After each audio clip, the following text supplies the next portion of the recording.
लग्नानंतर होईलच प्रेम या मालिकेच्या पुढील भागामध्ये आपण पाहणार आहोत. नंदिनी ही काव्याला बोलते, काव्या, मी जीवाची बायको म्हणून माझा जीवावर पूर्ण विश्वास आहे. त्याने सांगितले आहे त्यांच्या एका मुलीवर एकतर्फी प्रेम होतं, त्यामुळे मी त्याला कधीच काही विचारत नाही. तेव्हा काव्याही तिला बोलते, ताई, तू जीवाची बायको आहेस, परंतु मी जर जीवाची बायको असते तर मग मी त्या मुलीचा शोध नक्की घेतला असता. काव्या वरचं तिचं नाव काय आहे हे शोधून काढले असते. आणि तेव्हा नंदिनीला राग येतो. नंदिनी बोलते, काव्या, हा काय प्रश्न झाला? तेव्हा काव्या बोलते, ताई, वरून म्हणून तू त्या नावाचा शोध घेतला असता. जीवाच्या छातीवर टॅटूमध्ये काढलेलं नाव काय बरे असू शकते?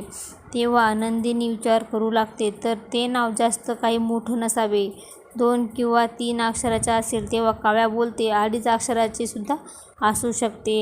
आणि मग नंदिनी तिला बोलू लागते, 2.5 अक्षरावरून काय नाव असू शकते? काव्या देखील असू शकते. आणि तेव्हा काव्या देखील गोंधळून जाते आणि नंदिनी तिला पुढे प्रश्न विचारते, काव्या, तू तर नव्हतीस ना? तुझ्यावर तर जीवाचे एकतर्फी प्रेम नव्हते ना?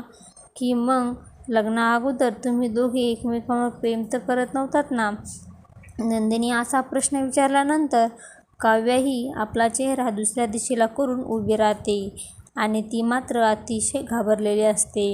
आता पुढे येणाऱ्या भागामध्ये काव्याही जीवाचे लग्न अगोदर प्रेम होते यावर होकार देणार का, हे पाहणे अतिशय रंजक ठरणार आहे.